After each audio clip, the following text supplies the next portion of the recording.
ရက်ဖြူပင်ကုန်းနေရာဟာမြတ်စွာဘုရားရှင်ကဒိဋ္ဌိတို့ကိုတကုပြာရီဟာပြတော်မူခဲ့တဲ့နေရာဖြစ်ပါတယ်။ဘုရားရှင်လက်ထက်တော်အခါကရာဇဂိုတထေးတူရဲ့ဝါတိုင်ထိပ်မှာတင်ထားတဲ့စံတကူတပိတ်ကိုအရှင်ပိန်တော်လာကတကုနဲ့ယူခဲ့လို့ရဟန်းတွေကိုတကုမပြရဘူးလို့ဘုရားရှင်ကပြညတ်တော်မူခဲ့ပါတယ်။အဲ့ဒီလိုပြညတ်တော်မူခဲ့တာကိုဒိဋ္ဌိတွေကခွင့်ကောင်းယူပြီးတကုပြန်ရန်စိန်ခေါ်ခဲ့ကြပါတယ်။ဒါကြောင့်မြတ်ဗုဒ္ဓဟာတရက်ပင်ရင်းမှာတကုပြမယ်လို့မိန့်တော်မူခဲ့ပါတယ်။ဒီလိုမိန့်တော်မူခဲ့လို့ဒိဋ္ဌိတို့ဟာတာဝိတ္ထိမှာရှိတဲ့တရက်ပင်အားလုံးကိုခုတ်လဲစေခဲ့ပါတယ်။ဝါဆိုလပြည့်နေ့မှာကောသလမင်းကြီးရဲ့ဥယျာဉ်ဆောင်ကန္တာဟာမိမိဥယျာဉ်အတွင်းမှာတရက်ဖြူသီးတစ်လုံးကိုရပြီးမြတ်စွာဘုရားရှင်အားဆက်ကပ်လှူဒန်းခဲ့ပါတယ်။မြတ်ဗုဒ္ဓဟာတရက်ဖြူသီးကိုဖုံးပေးပြီးတရက်စေကိုစိုက်စီသောအခါတခဏအတွင်းမှာပဲအကိုင်းခဲများဖြာထွက်လျက်အံ့ဩဖွယ်ရာတရက်ပင်ကြီးပေါ်ပေါက်လာခဲ့ပါတယ်။မြတ်ဗုဒ္ဓဟာထိုတရက်ဖြူပင်ရင်းမှာရေမိအစုံစုံသောတကုပြာရီဟာကိုပြတော်မူခဲ့ပါတယ်။အဲ့ဒီအခါမှာဂရေ20သောနတ်မြမာတို့လည်းသစ္စာ၄ပါးကိုသိမြင်တော်မူပြီးအားလုံးကျွတ်တန်းဝင်စေခဲ့ပါတယ်။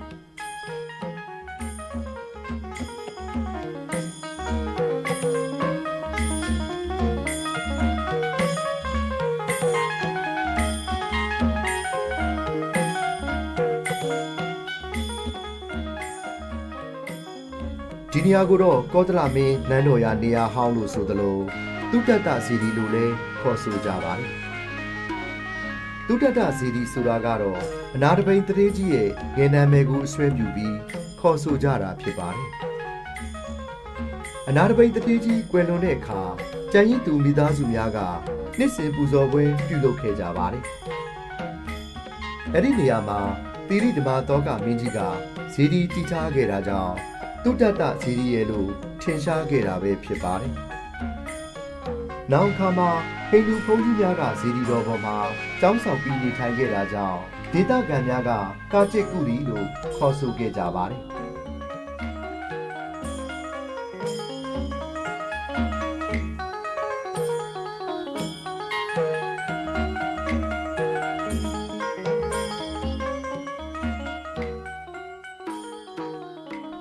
မြတ်ဗုဒ္ဓလက်ထက်တော်အခါကတာဝိတ္ထိမှာထင်ရှားကြော်ကြားခဲ့တဲ့အင်္ဂုလိမာလမထေရကြီးရဲ့အထိတ်အမှတ်ဇီဒီဟောင်းနေရာဖြစ်ပါတယ်။အင်္ဂုလိမာလရဲ့ငယ်နာမည်ကအဟိန္ဒကဖြစ်ပါတယ်။အဟိန္ဒကဟာငယ်စဉ်အခါကတက္ကသီလာပြည်ဂီတာပမောက္ခဆရာကြီးထံအထာရတ္တပညာကိုသင်ကြားခဲ့ပါတယ်။ပညာတော်ပြီးလိမ္မာရေးချရှိတာကြောင့်တခြားကျောင်းသားတွေရဲ့ဂုဏ်ချောစကားကိုဆရာကြီးကအထင်မှားနားယောင်ပြီးအဟိန္ဒကအားဆရာကိုပူဇော်ရန်လက်ညှိုးပေါင်း1000ကိုဖြတ်ခိုင်းခဲ့လို့လူတွေကိုတတ်ပြီးလက်ညှိုးတွေကိုဖြတ်ယူခဲ့ပါတယ်။လက်ညှိုးတွေကိုဖြတ်ပြီးပန်းကုန်းတစ်ဖွဲတီကလဲမှာဆွဲထားတာကြောင့်အဟိန္ဒကကနေအင်္ဂုလိမာလာဆိုတဲ့နာမည်ကိုရရှိခဲ့ပါတယ်။နောက်ဆုံးမှာမြတ်ဗုဒ္ဓကအင်္ဂုလိမာလာအားပြင်စာနန္တရိယကံအဖြစ်မှကယ်တင်တော်မူပြီးယဟန္တာအဖြစ်ရရှိစေခဲ့ပါတယ်။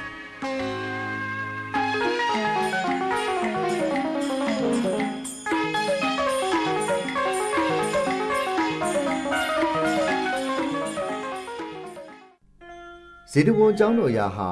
တာဝိတ္ထိမြို့ရဲ့တောင်ဘက်မှာတည်ရှိပြီးဖျားရှင်လက်ထက်တော်အချိန်ကအလွန်တရာစီကားတဲ့ကျောင်းတော်ရာကြီးလည်းဖြစ်ပါတယ်။မြတ်ဗုဒ္ဓကိုယ်တော်တိုင်နှစ်ချိုက်မွေးလျော်တော်မူတာကြောင့်ဒုတိယဘောဓိခေါ်ဝါတော်21ဝါမှစပြီးဝါအများဆုံးကတ်တော်မူခဲ့တဲ့နေရာလည်းဖြစ်ပါတယ်။ဇေတဝန်ဆိုတာကတော့ဇေတမင်းသားရဲ့ဥယျာဉ်တော်လို့အဓိပ္ပာယ်ရပါတယ်။အနာတပိန်တထေးကြီးကအဲ့ဒီဥယျာဉ်ကြီးကိုမြတ်စွာဘုရားရှင်အားကျောင်းဆောက်လုပ်လှူဒန်းမှုအတွက်ဇေတမင်းသားထံမှငွေအသပြား18ကလေးဖြင့်ဝယ်ယူခဲ့ပါတယ်။ဇေတဝန်ကျောင်းတော်ကြီးကိုလည်း18ကလေးအကုန်ကြခံပြီးတိဆောက်ခဲ့ကကျောင်းရည်ဆက်ချပွဲကိုလည်း18ကလေးအကုန်ကြခံကစုစုပေါင်း54ကလေးအကုန်ကြခံပြီးလှူဒန်းခဲ့တာဖြစ်ပါတယ်။ဒီဇေတဝန်ကျောင်းတော်အတွင်းမှာ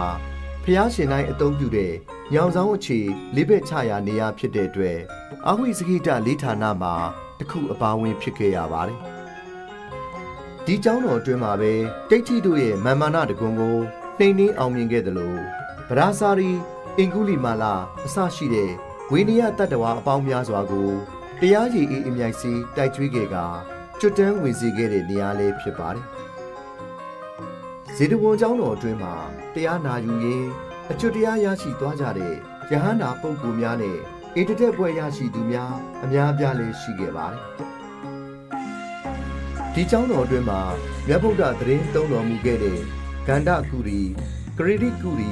သလာလာကာရကုရီသောတံပကကုရီဆိုပြီးကျောင်းဆောင်ကြီး၄ဆောင်လည်းရှိခဲ့ပါတယ်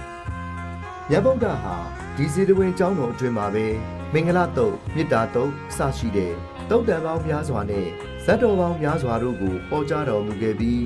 တိက္ခာပုဒ်တော်များစွာကိုလည်းပြည့်ညတ်တော်မူခဲ့ပါတယ်။ဒါကြောင့်ဒီနေရာဟာအာဝိစကိတလေးဌာနမှာတခုအပါဝင်ဖြစ်တဲ့နေရာတူနေရာမြတ်လေးပဲဖြစ်ပါတယ်။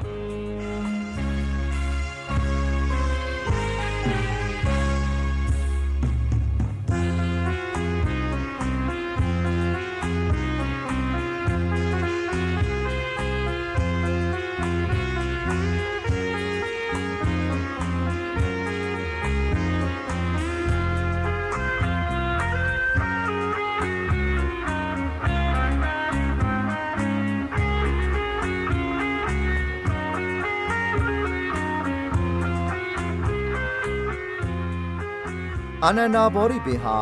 မြတ်စွာဘုရားတက်တော်ထင်ရှားရှိစဉ်ကတည်းကအရှင်အာနန္ဒာရဲ့အစီအစဉ်နဲ့စိုက်ပျိုးခဲ့တဲ့ဘောဓိပင်ဖြစ်ပါတယ်။မြတ်စွာဘုရားသည်ဝါရင်း၃လပတ်လုံးဇေတဝန်ကျောင်းတော်မှာသတင်းသုံးတော်မူပြီးဝါကျွတ်လို့ဒေသစာရီကြွချီတဲ့အခါ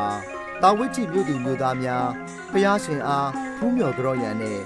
မြတ်စွာဘုရားရှင်အားဘာနတာတို့ကတ်လူပူဇော်ရန်လာခဲ့ကြပါတယ်။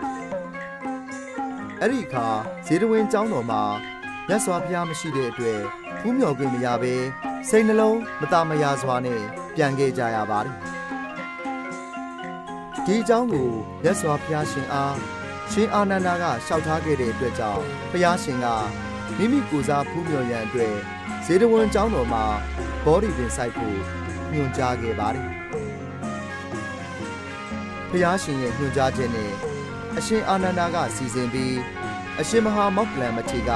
ဘောဓိပန္တိုင်မှမဟာဘောဓိအစီကိုယူပေးကအနာတပိန်တထေးကြီးကအဲ့ဒီဘောဓိစီကိုဇေတဝန်ကျောင်းတော်ပေါက်မှာစိုက်ပျိုးခဲ့တာပဲဖြစ်ပါတယ်။အဲ့ဒီချိန်ကစပြီးတာဝတ္ထိမြို့သူမြို့သားတွေဟာဘုရားရှင်ဇေတဝန်ကျောင်းတော်မှာမရှိကြ